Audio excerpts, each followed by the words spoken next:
It was at this very point that I knew that life was going to change for me.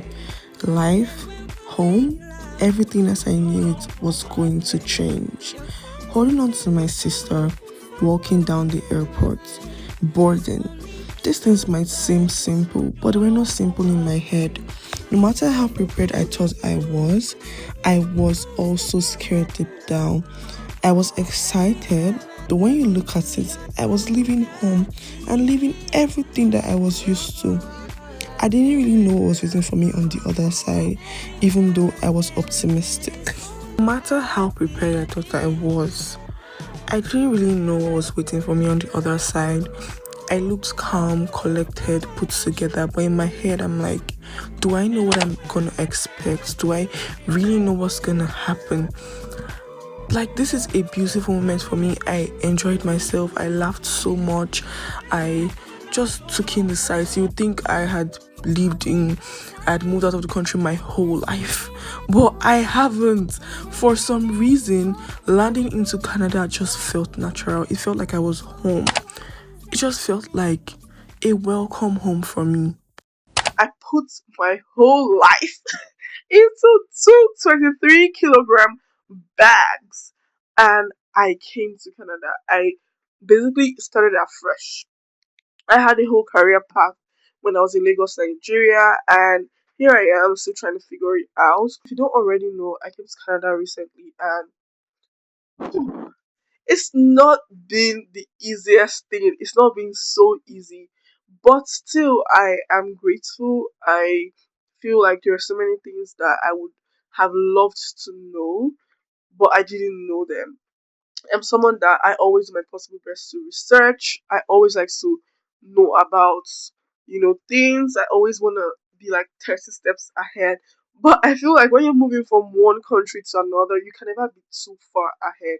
Like, you can try your very possible best, but you can never, just know everything. So I want to help people, people that want to know how settling in is, people that want to know how it is, or people that have already settled down in Canada or any other country. Living in Nigeria is a very big feat.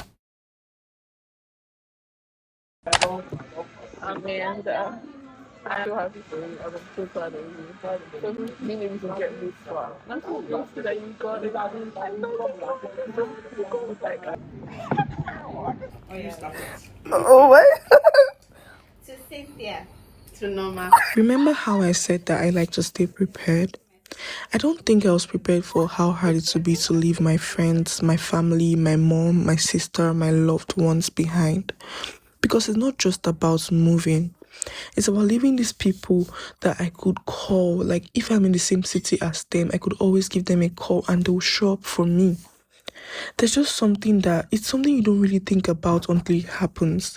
I couldn't tell my friends for a very long time because I just did not accept that this was happening. At that moment, everything felt so different. Everything hit so different. You don't realize how much these people mean to you until you have to say goodbye. So one thing I know for sure is that this isn't the end. It's just the beginning of a new chapter for every single one of us. And to my friends and family, if you're watching this right now, I love you so much. So, how did I feel coming to Canada? What was the emotion that I felt? I would say I felt relief. If you have lived in Lagos, Nigeria, you know how it feels. I almost lost my mind every single day. It was a lot for me to deal with. So the first emotion I felt when I came here was relief. When I got on the plane and landed, whew, I just let out a very deep breath because I felt so relieved. It's like I'm home. I made a snap like home sweet home. Home is now in these silent train rides, the bus rides, even the weather. Everything that never made sense before somehow now makes sense. This is home. And this is just the beginning of my journey in Canada. One thing I know is that it will all make sense one day. Maybe it doesn't make sense right now, but I know that while it's not as easy, I just need to take one trusted step after the other. It will make sense, but then it just needs time.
To stay tuned. I have a lot more to share. So, if there's anything that you want me to talk about, or anything that you want me to try, maybe you're already living in Canada, you want me to try out new places or new things, let me know. Okay. YouTube. They don't spoil it. So it's